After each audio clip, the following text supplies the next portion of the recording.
Bonjour à toutes et tous, 2 ans après leur descente en Ligue 2, les Verts font leur retour en Ligue 1, un match qui va se disputer à Geoffroy-Guichard, retour d'un match contre Le Havre, une affiche qui a eu lieu il n'y a pas si longtemps que ça, hein. C'était en Ligue 2, on n'a pas envie de s'en souvenir vraiment parce qu'il y a eu 6-0 pour Le Havre avec énormément de cartons rouges, il ne faudrait pas revivre un tel scénario.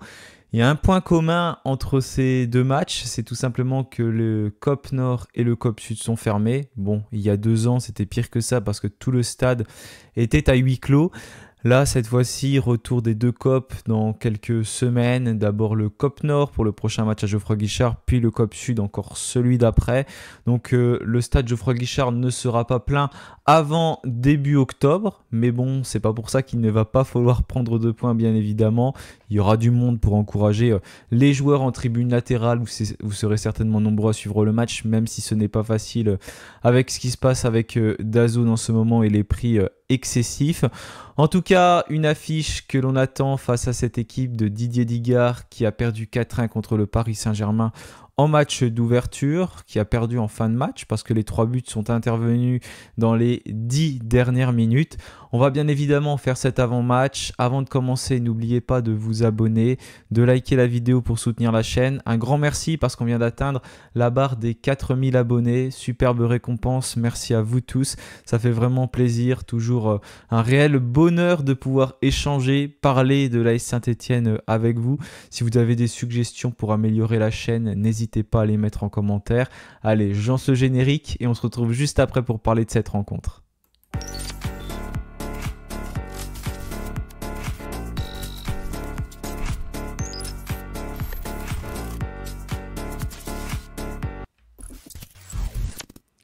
Allez, on est tous impatients bien évidemment de retrouver les Verts à Geoffroy-Guichard pour disputer une affiche de Ligue 1.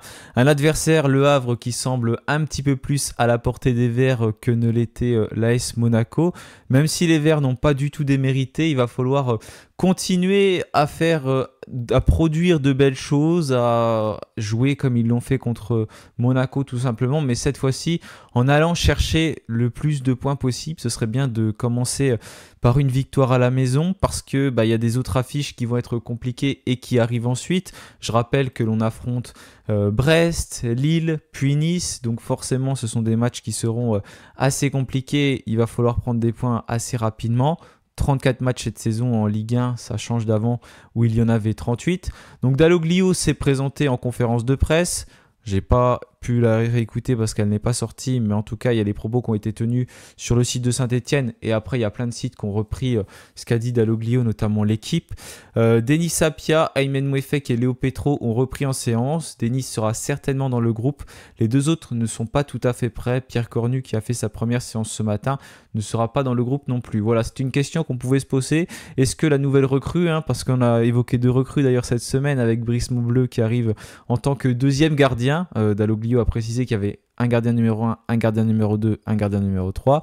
Donc Brice Montbleu est le gardien numéro 2. Et Pierre Cornu, on a officialisé ça, c'était ce jeudi, qui arrive donc en tant que latéral gauche. Théoriquement, il peut être dans le groupe parce que je crois que son contrat il est homologué, il faut 48 heures si je ne dis pas de bêtises. Là, c'est bien le cas, mais Dalloglio a préféré faire le choix de ne pas le prendre tout simplement pour des raisons de fatigue. Il n'a qu'une séance pour l'instant, il n'a pas envie de prendre de risques. Voilà pour ce qui a été fait comme choix en tout cas par Olivier Dalloglio qui a parlé du mercato d'ailleurs avec 1 ou 2 recrues qui devraient arriver, qu'il espère qui arrivent plutôt. On sait que Saint-Etienne veut se renforcer à plusieurs postes, milieu offensif, milieu plus défensif également. Il y aura certainement d'autres postes qui seront évoqués en cette fin de mercato, mais il ne reste plus qu'une semaine et il attend encore 1 ou 2 joueurs, en tout cas c'est ce qu'il espère. Justement, au niveau des joueurs qui seront absents, on a Léo Petro en phase de reprise, tout comme Aymen Mouefek. Mahmoud Bentay, il ne l'a pas évoqué, mais je crois qu'il était sur une blessure assez longue, donc il faut qu'il reprenne.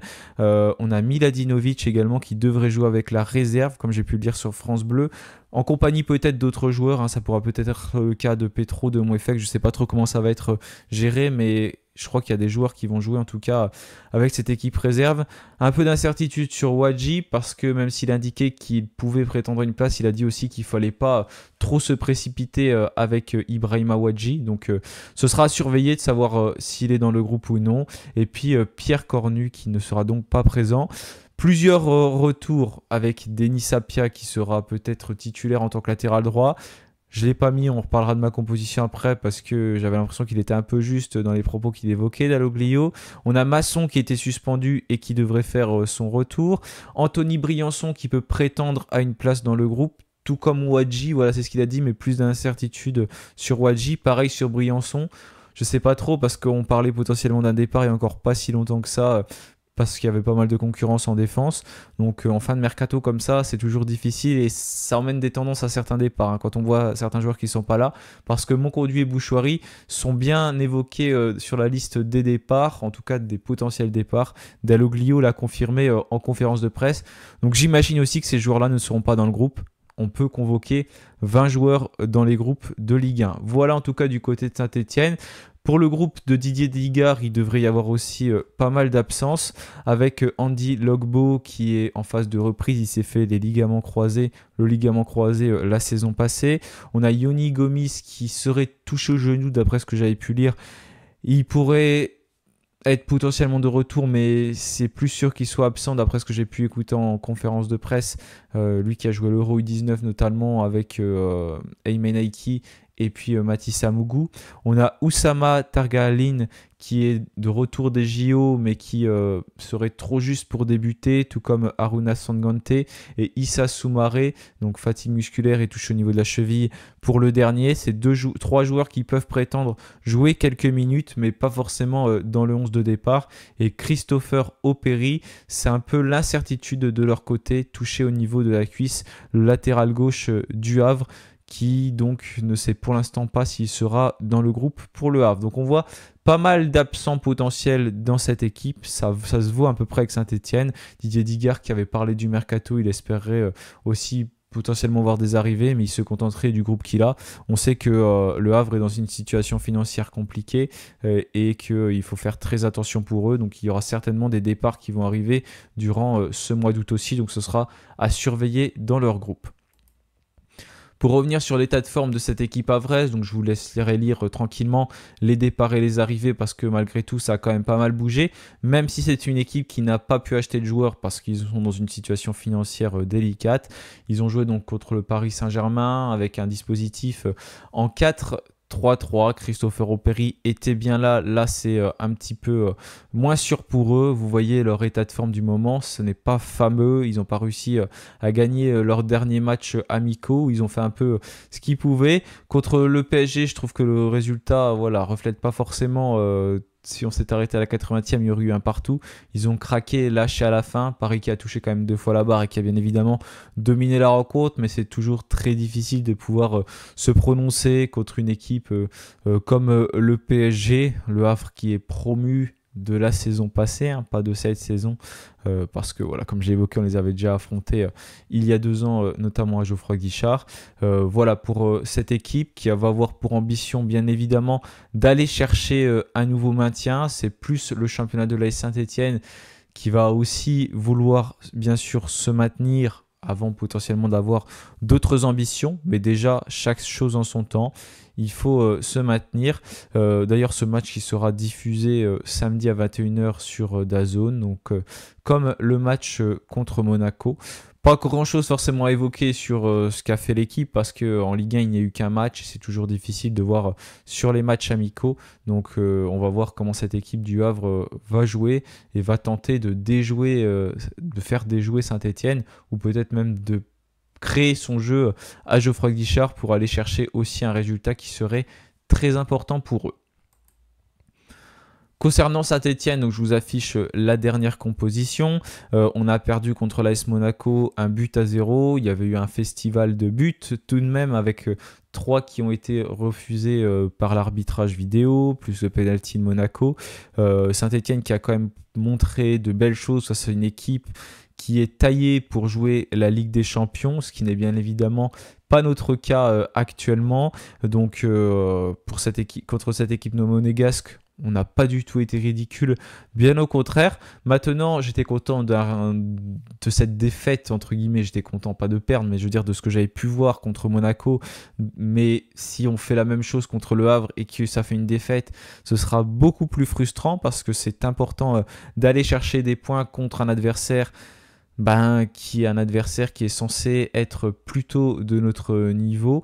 Donc là, il va pas falloir faire n'importe quoi, prendre les 3 points, parce que le championnat n'est pas si long que ça, et perdre des points bêtement, ce serait quand même dommage. Donc là, il va falloir directement aller chercher un résultat et faire de Geoffroy Guichard une forteresse, même si bien évidemment, il n'y aura pas les 2 copes pour ce match. Donc on a eu, j'ai pas rajouté, il y a eu Pierre Cornu bien évidemment qui est arrivé avec Brice Maubleu, où j'ai oublié le U d'ailleurs, cette semaine. Et puis au niveau des départs, on va attendre, mais pour l'instant il n'y en a pas d'autres officialisés pour Saint-Etienne. Mais je rappelle que Benjamin Bouchouari, Thomas Monconduit sont sur la liste de départ.